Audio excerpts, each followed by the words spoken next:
금세기 최고 기독교 변증가였던 C.S. 루이스는 그의 책 피고석의 하나님에서 이제 현대인의 잘못된 신앙생활에 대해서 고발했습니다. 그는 이렇게 말합니다. 고대인은 피고인이 재판장에 가듯이 하나님께 나아갔습니다. 그런데 현대인의 경우에는 그 역할이 뒤바뀌었습니다. 인간이 재판장이고 하나님은 피고석에 계십니다. 인간은 상당히 이해심이 많은 재판장입니다. 하나님이 만약 전쟁이나 가난, 질병 이런 것을 허용하신 일에 대해서 조리에 맞는 항변을 내어놓으신다면 들어줄 용의가 있습니다. 그래서 재판은 인간에 의해서 하나님의 무죄 방면으로 끝날 수도 있습니다. 그러나 중요한 사실은 인간이 판사석에 앉아 있고 하나님이 피고석에 계시다는 점입니다. 하나님이 피고가 되셨다라고 하는 것을 신랄하게 비판한 거죠. 그렇긴 한데 사실 성경은 하나님이 피고가 되셨다, 즉 예수 그리스도가 십자가에 달려 죽으심으로 죄인이 되셨다라고 하는 것을 기록한 책입니다. 예수는 우리 대신 죄인이 되셔서 우리 죄를 덮어 쓰시고 십자가에서 돌아가셨습니다. 예수님의 이야기는 물론 복음서에 자세히 기록이 되어 있지만 우리가 구약을 예언의 책이라고 하고 또 신약을 성취의 책이라고 하는 것은 구약에 예수님의 탄생 그리고 또 예수님의 죽음에 대한 이야기가 다 예언이 되어 있기 때문입니다. 그런 뜻에서 오늘 본문 출애굽기 17장도 역시 예수 그리스도에 관한 말씀을 상징으로 예표로 보여주시는 그러한 말씀 중에 하나입니다. 오늘 본문은 이스라엘 백성이 이제 이집트에서 나온 뒤 두어 달쯤 지난 뒤에 르비딤이라고 하는 곳에서 일어났던 일의 기록입니다. 1절을 보니까 이스라엘 자손의 온 회중이 여호와의 명령대로 신광야에서 떠나 그 노정대로 행하여 르비딤의 장막을 쳤으나 백성이 마실 물이 없는지라. 그러니까 이제 이 르비딤이라고 하는 곳에는 가다 보니까 광야를 이리저리 떠돌다가 그냥 어쩌다 들린 곳이 아니죠. 말씀대로 노정대로라고 성경이 기록해주고 있습니다. 그러니까 이 뜻은 하나님의 계획 아래 예정이 있으셔서 그곳으로 발길을 움직이게 하셨다라고 하는 그런 뜻이죠. 그렇게 해서 이제 르비딤에 도착했습니다. 르비딤이라고 하는 말은 쉼터라고 하는 뜻입니다. 그러니까 광야 한가운데 있는 어떤 한 도시지만 그곳에는 쉼터가 될 만한 물도 있었을 것이고 또 쉴 만한 여러 가지 장치들이 있었겠지요. 그런데 이제 그 르비딤에 도착을 했는데 이들이 도착했던 그때는 아마도 물이 없었던 모양입니다. 광야, 사막 언제나 변화무쌍한 곳이죠. 무슨 일이 일어날지 잘 알 수 없는 곳입니다. 예상할 수 없는 일들이 일어나는 곳이 광야라고 하지만 이 백성들의 입장에서 보면 이게 물이 없다라고 하는 건 그들의 생명과 직결된 문제이니까 굉장히 당황스러운 건 사실이죠.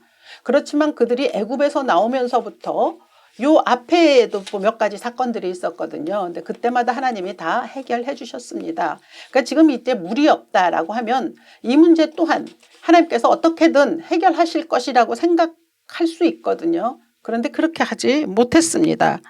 그냥 무지막지하게 모세에게 돌을 던지려고 했고 이 모든 것은 하나님의 탓이다라고 하는 것으로 하나님에게 책임을 주었습니다.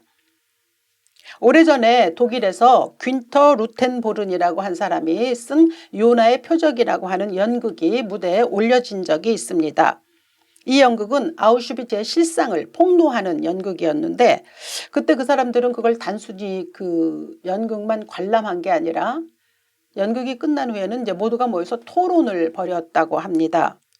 그 내용인즉 도대체 이 끔찍한 대학살이 어떻게 우리의 손에서 자행될 수 있었는가, 독일 민족을 말하는 거죠. 그렇다고 하면 이 비극의 책임은 누구에게 있는가, 이런 일들을 토론하는 장이었는데 이제 처음에는 각자 나름의 죄책감을 가지고 있었습니다. 근데 이제 시간이 흐르면서 변명이 생긴 거죠. 예를 들면 아우슈비츠에 있었던 사병의 경우에는 윗자리에서 나에게 그렇게 명령했기 때문에 나는 어쩔 수 없이 사람들을 가스실로 데려갔습니다. 이렇게 얘기를 했던 것이고 또 그 사건에 대해서 무관심했었던 사람이 있다면 나도 살아야 했기 때문에 내가 아는 척을 할 수가 없었습니다. 라고 이제 그렇게 이야기를 하면서 점점 자기의 무슨 변명, 합리화를 통해서 결백을 호소하게 된 거죠. 근데 거기서 끝나는 게 아니라 누군가는 책임을 져야 하니까 그렇다면 이건 누구의 책임이냐 하고 자꾸 이렇게 올라가다 보니 결국은 하나님, 가장 높은 곳에 계신 하나님이 책임을 지셨어야 하는 일이다라고 그렇게 결론을 내렸다고 하죠. 보이지 않는 하나님이 만만해서였을까요? 아니면 하나님의 책임으로 돌리는 게 가장 쉬운 방법이어서 그랬을까요? 이제 그 사람들도 그랬다고 하는데 오늘 본문에 나타난 이스라엘 백성들이 그랬습니다. 르비딤이라고 하는 건 쉼터라고 하는 아름다운 이름인데 이들에 의해서 이름이 바뀌었습니다. 마사, 무리바로 바뀌었는데 마사라고 하는 건 하나님을 시험한다는 뜻이고 무리바는 다투다라고 하는 뜻입니다. 성경에는 그 단어가 가지고 있는 특징이 들어있는 게 소위 그것을 단어 유희, 언어 유희라고 하는데 그 단어가 가지고 있는 특징들을 이야기하면서 성경에 있는 그 내용을 설명하는 때가 꽤 있습니다. 그러니까 예를 들어서 아벨을 죽인 가인에게 하나님은 에덴에서 그를 쫓아내시면서 내가 땅에서 유리방황할 것이라고 그렇게 말씀하셨거든요. 그리고 난 다음에 가인이 가서 거한 곳이 놋 땅이라고 되어 있습니다. 놋. 유리하다라고 하는 뜻입니다.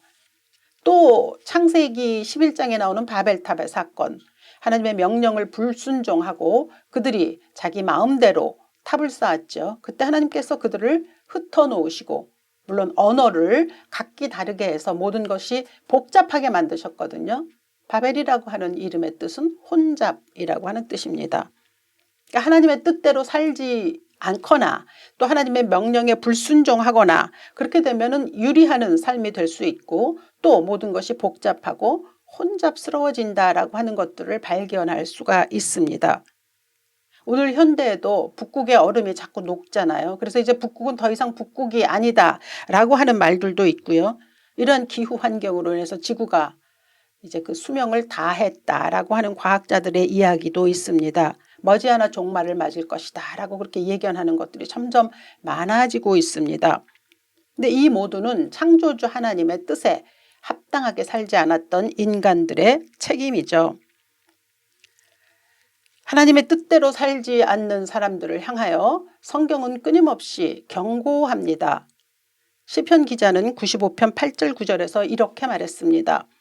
너희는 무리바에서와 같이 또 광야의 마사에서 지냈던 날과 같이 너희 마음을 완악하게 하지 말라.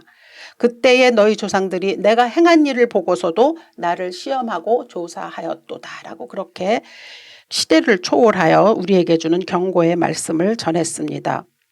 하나님을 시험하고 조사하지 말라. 마음을 완악하게 하지 말라 라고 간곡히 부탁합니다. 그러니까 하나님을 시험한다라고 하는 건 인간의 완악함 때문이죠. 이것은 죄된 본성으로 우리 안에 사실은 누구나 다 정도의 차이는 있지만 조금씩 가지고 있는 못된 성정입니다. 그런데 이 완악함이라고 하는 것, 강팍함이라고 하는 것이 뭔가 우리 어려움을 당할 때 또 이렇게 사정이 아주 나빠질 때 불쑥불쑥 더 튀어오르는 것 같습니다. 그런데 우리 성경은 분명히 말씀하시잖아요. 인생에는 어려움이 있다.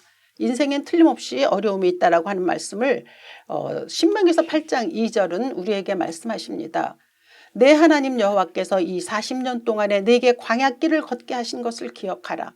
이는 너를 낮추시며 너를 시험하사 내 마음이 어떠한지 그 명령을 지키는지 지키지 않는지 알려 하심이라.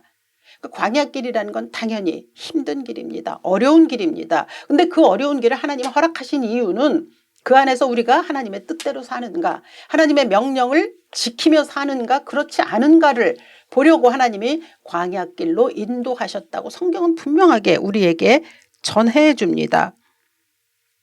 그러니까 인생이라는 건 하나님의 말씀으로 살아가느냐 아니면 그렇지 않느냐의 그 싸움입니다.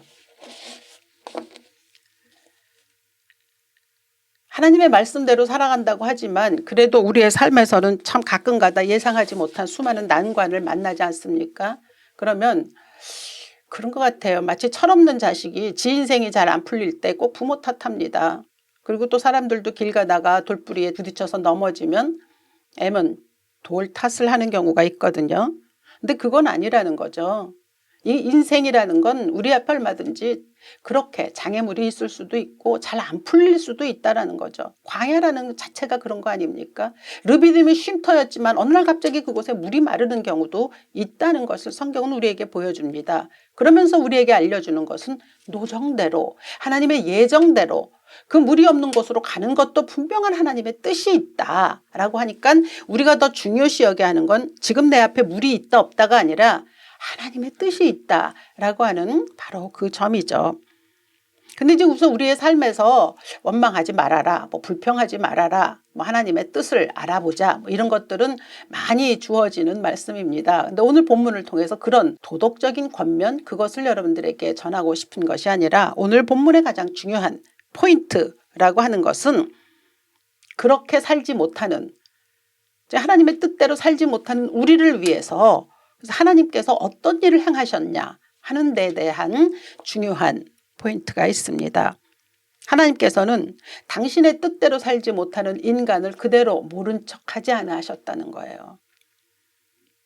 그래서 결국 마지막에 십자가에서 예수를 십자가에 죽게 하시긴 했지만 그 모든 이야기의 예표, 상징이 오늘 본문에 들어있다라고 하는 것을 나누어 보려고 합니다.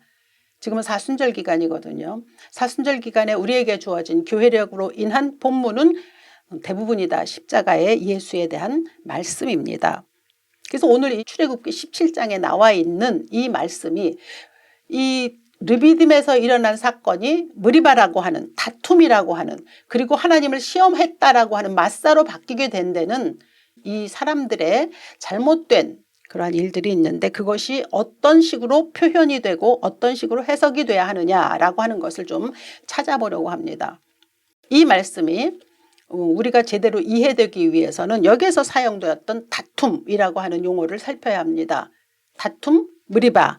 이건 단순하게 그냥 다퉜다, 싸웠다라고 하는 뜻이 아닙니다. 특별한 법률 용어로 성경에 쓰입니다. 특별히 미가서 6장 같은 때는 이 말씀이 굉장히 자세하게 들어있는데 다퉜다라고 하는 건 어떤 거냐면 보통 이스라엘 백성들이 죄를 저지르잖아요. 그러면 하나님이 그들을 심판하시기 위해서 불러내십니다. 그래서 이제 그때 쓰이는 법정 용어로 너희들이 내 말을 듣지 않았기 때문에 이러이러한 심판을 받아야 해라고 하는 뜻에서 쓰이는 말이 바로 이 무리바라고 하는 뜻입니다. 다툼이라고 하는 뜻입니다. 그러니까 구약을 자세히 읽어보면 이 단어가 쓰여져 있죠. 근데 여기서는 지금 어떻게 됐냐면 바뀌었다는 거예요. 처음에 제가 말씀드렸던 피고석에 하나님을 쓴 C.S. 루이스의 말처럼 죽이기 전도됐다라고 하는 거죠. 혹시 여러분 법정 송사에 휘말리신 적이 있습니까? 죄가 없는데도 어쩌다가 그런 일에 뭐 이렇게 껴들어가거나 또 피고가 되는 일들도 살다 보면 있을 수 있습니다. 근데 무슨 이유에서든지 일단 시작되잖아요. 그러면 그때부터 삶이 정말 복잡하고 곤고해집니다. 소모적인 에너지가 소비되죠. 그래서 이제 결국 어떤 생각이 드냐면 야 이거 진짜 사람이 할 짓이 아니다 이런 생각이 듭니다. 그런데 이 사람이 할 짓이 아닌 이 일을 이스라엘 백성들은 하나님에게 행했다라고 하는 것이죠. 그들의 논리는 어떤 거냐 하면 다툼이라고 하는 이 법정 용어를 사용해서 그들의 논리를 한번 찾아보자고 하면 가나안으로 데리고 가겠다고 약속하시지 않으셨습니까? 그런데 왜 우리를 이렇게 물도 없는 이곳에 끌고 와서 우리를 죽게 하십니까? 라고 하는 거죠. 약속을 어겼다는 거죠. 모세가 자신들을 목말라 죽게 만든 죄를 범했으니까 그를 향하여 돌로 치려고 했던 거죠. 그러니까 이 돌로 친다라고 하는 거는 그냥 집단적인 어떤 폭력성이 드러났다 이런 게 아니고 공적인 사형 집행을 해야겠다라고 하는 뜻이 이 안에 들어 있습니다.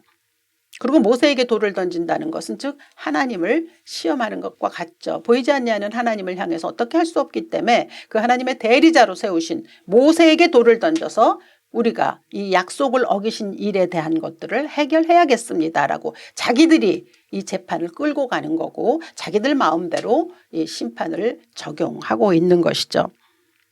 그러니까 하나님을 심판하는 일이 벌어졌다라고 하는 점입니다. 하나님을 향해서 책임을 져야 한다라고 해서 이 일이 벌어졌다면 이때 승자는 누구여야 하겠습니까? 여러분이 한번 상상을 해보십시오.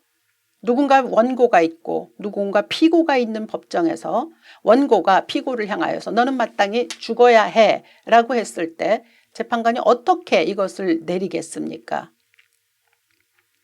놀랍게도 이 이스라엘 백성들의 주장대로 하나님이 내가 피고가 되겠다라고 말씀하신 것이 오늘 본문의 5절로부터 6절까지에 있는 말씀입니다. 한번 보겠습니다. 여호와께서 모세에게 이르시되 백성 앞을 지나서 이스라엘 장로들을 데리고 나일강을 치던 내 지팡이를 손에 잡고 가라. 내가 호렙산에 있는 그 반석 위 거기서 내 앞에 서리니 너는 그 반석을 치라. 그것에서 물이 나오리니 백성이 마시리라. 모세가 이스라엘 장로들의 목전에서 그대로 행하니라. 그러니까 이거 지금 모세가 이스라엘 장로들을 데리고 말하자면 뭐 증인이겠죠. 데리고 하나님과 만나기 위해서 반석 앞으로 갔습니다. 하나님께서 말씀하십니다. 반석으로 가라. 지팡이를 들고 가라. 반석 앞에 내가 서겠다.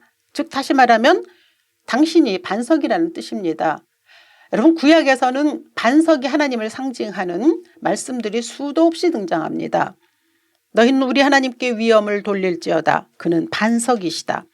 내 구원의 반석이신 하나님을 높일지로다. 내 발을 반석 위에 두사 내 걸음을 견고하게 하셨도다.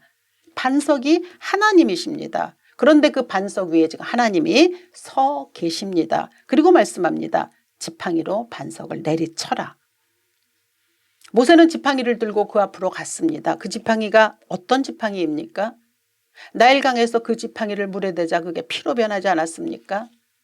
그 지팡이를 홍해에 갖다 대자 홍해가 갈라졌던 그 지팡이, 심판의 지팡이입니다.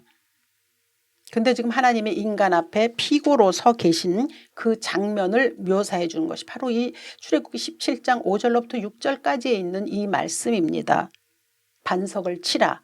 즉 나를 향해서 모든 책임을 물라 라고 말씀하시는 거죠. 모세는 지팡이를 들고 반석을 쳤습니다. 내리쳤습니다. 그러자 물이 나왔고요. 그 물로 인해서 백성들은 물론 목마름의 해결뿐만 아니라 그들이 생명이 구원함을 입었습니다.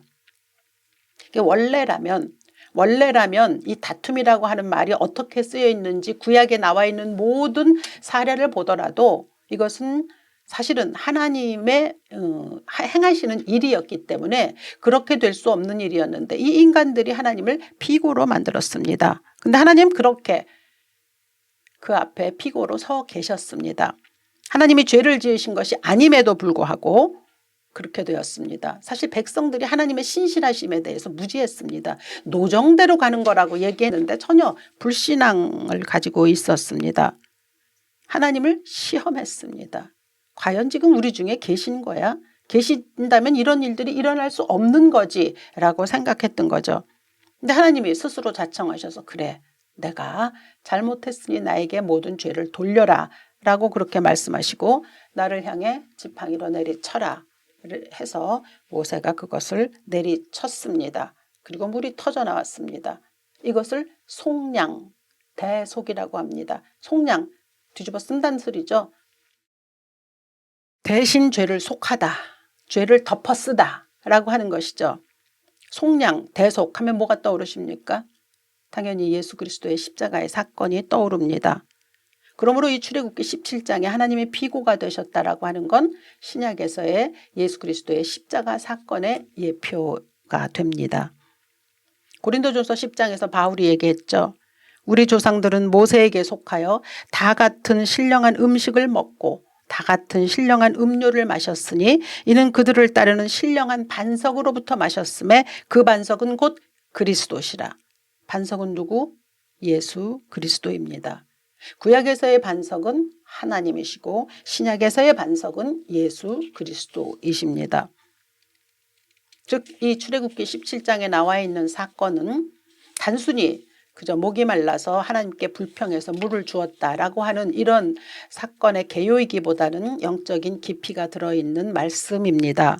하나님이 죄인이 되셔서 지팡이로 내리치심을 입고 물을 내시듯 그렇게 피고가 되셨다는 거고 그 사건이 그대로 신약에서 예수 그리스도의 죽음으로 이어집니다. 후에 이제 이 가나안에 들어가기 바로 직전에 이렇게 물이 없어서 또 한 번 백성들이 원망하는 일이 일어난 적이 있습니다. 민수기 20장에 들어있는데요. 그래서 그것을 제2의 무리바 사건이다라고 그렇게 이름 붙이기도 하는데, 그 사건이 또 우리들에게 많이 알려져 있죠. 그때도 백성들이 물이 없자 이제 또 불평한 거죠. 그래서 하나님께서 말씀하셨습니다. 모세를 향하여서 반석을 명하여 물을 내라.